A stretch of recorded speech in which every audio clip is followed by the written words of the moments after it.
May I now call upon our fourth keynote speaker for this morning, Ms. Donna Goodman, who is the founder and executive director of the Earth Child Institute. She's an Ecomasters author. Donna L. Goodman is a globally respected and a widely published expert on issues related to environment and children. Ms. Goodman.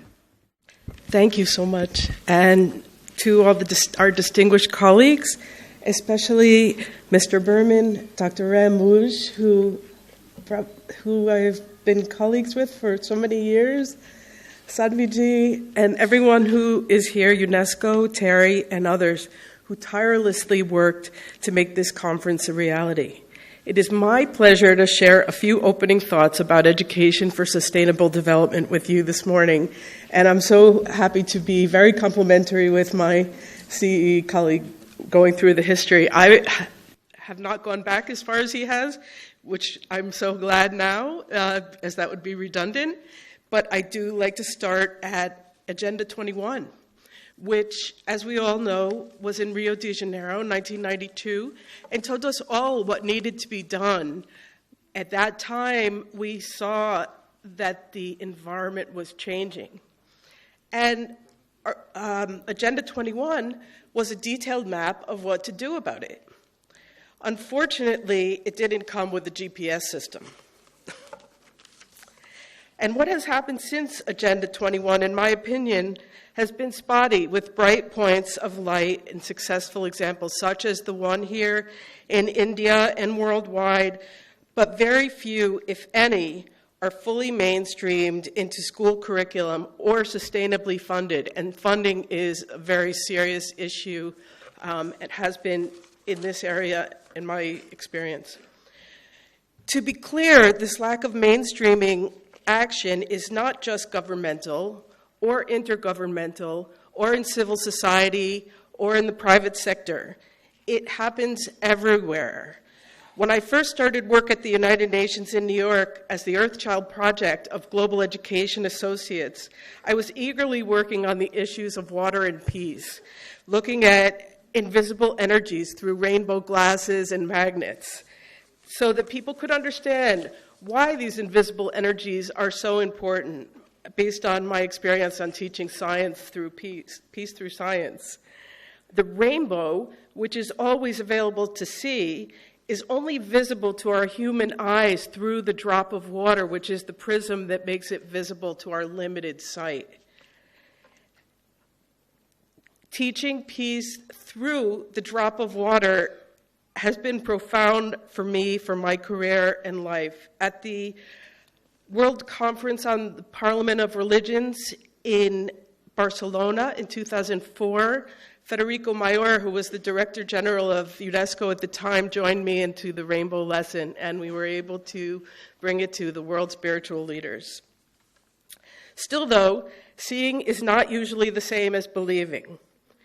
To my shock, the NGO Sustainability Committee didn't understand what children had to do with sustainable development, and had different committees on peace, on environment, on water, poverty, education, food, etc., etc. Why? Can we have sustainable development without the eradication of poverty? No. Can we have sustainable development without breaking intergenerational cycles of starvation and conflict? No. Can we have sustainable development without clean water safe for drinking? No. And to that end, a few years later, as issues related to climate change and children started to emerge, we found that many, if not most, of our global conflicts are fought over water, our most precious resource, which connects each and every one of us to each other and to our beautiful planet and everything else that lives here. Financial constraints, climate change, desertification, war, and ever-changing priorities, including egotistical needs of ever-changing senior officials at every level, in every sector, everywhere. And what about those Rio conventions, as we've heard, climate change, desertification, and biodiversity? By the time I came on the scene, each of those conventions were established with secretariats and constituent groups. Yet at the time, none of those constituent groups included children or young people. Some of them didn't even include women in those days. Well, thankfully, working together with amazing colleagues at each convention and through the UN Environment Management Group, where I represented UNICEF for several years, we were able to add those constituent groups, which today are essential to the implementation of the conventions, especially climate change, which has a very active Article 6 youth leadership team.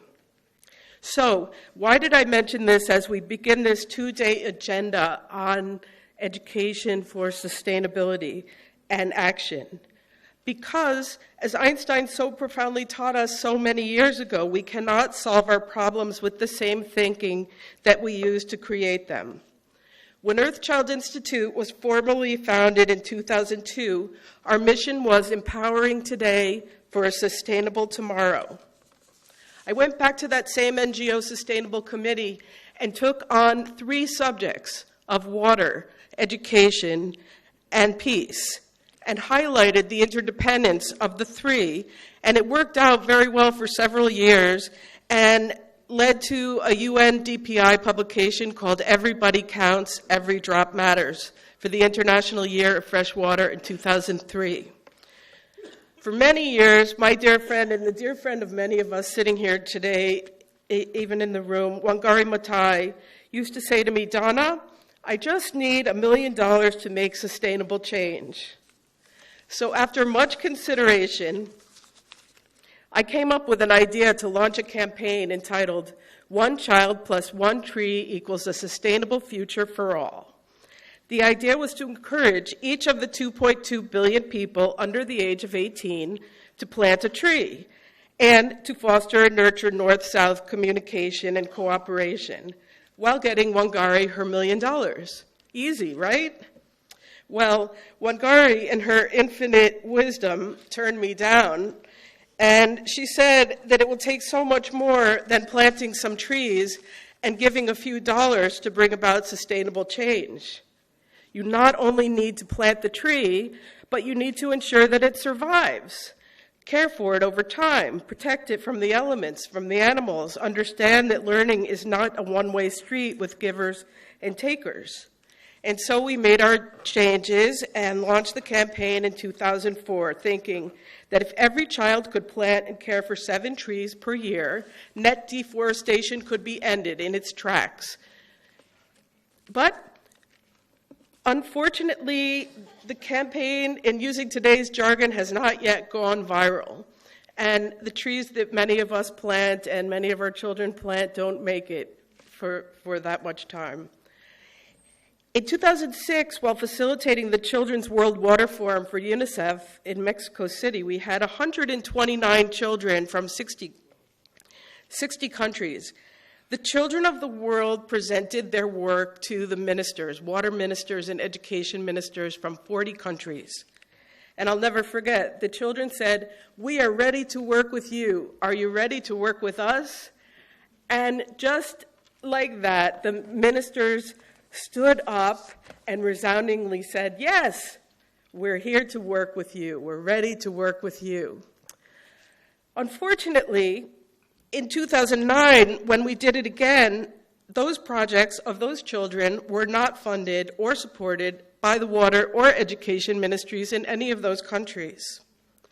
After 2009, my work at UNICEF shifted to education with a focus on climate change.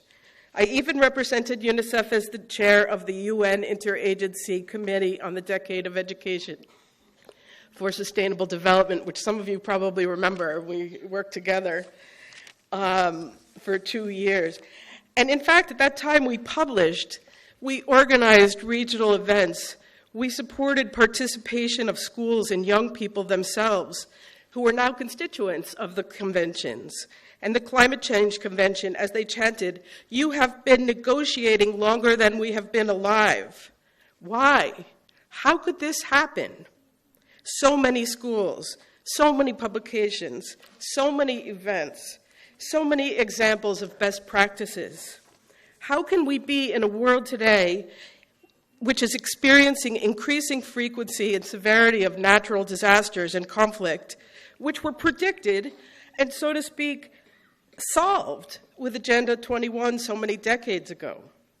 In today's world, and this is important, I really would like to make this a point, in today's world, billions and billions of dollars are spent on adaptation to climate change and natural disaster preparedness and recovery.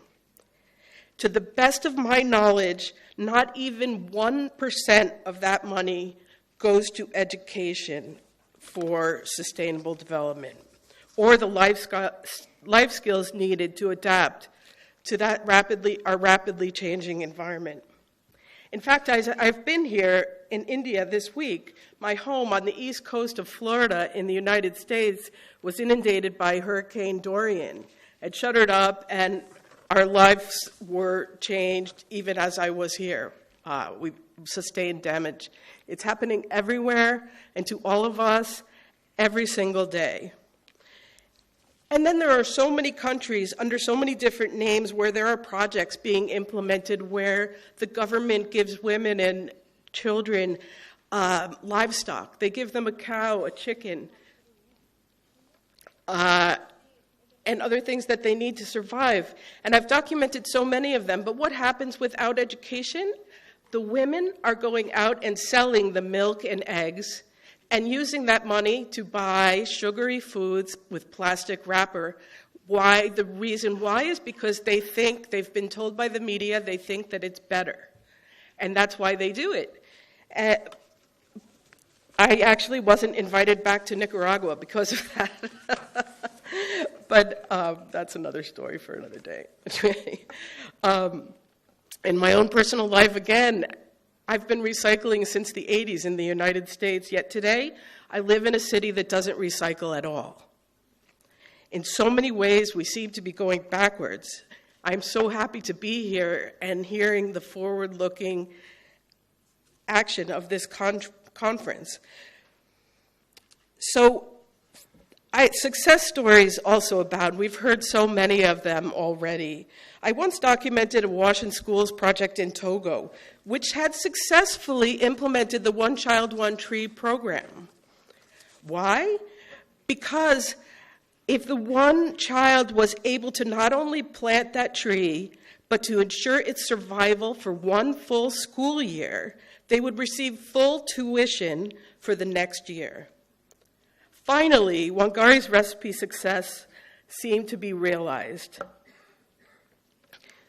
And as we all know, she did get her $1 million and her Nobel Prize. But the recipe for success, we know that it worked. Another great example was Albania. They were motivated because they wanted to join the European Union. So we started, but they couldn't retrain the adults. So we started a project called Albania Beautiful and Clean in the schools. And we went back 10 years later to document the program, and it became mainstreamed into the national media with adults as well. And the country is so much cleaner and sustainable, and the behaviors have changed. And it started from the grassroots level of children in schools. It is the personal connection of people to the reason why that seems to make all the difference. So as we embark on these days, I challenge each of us to ask why we are doing what we are doing, and how to impart the very important element of this conference, which is caring. Support for the local actions of children is a meaningful investment which yields a very high rate of return. After working for more than 60 countries in so many schools, I've decided that for the rest of my time here on Earth, it is important to reach more children than I can reach in increments of 20, 30, 50, 100, even 1,000 schools. So I've written a global, girl-led, water-powered, action-suspenseful series of fictional adventures, beginning in the United States, traveling through water to Malawi, Laos, India,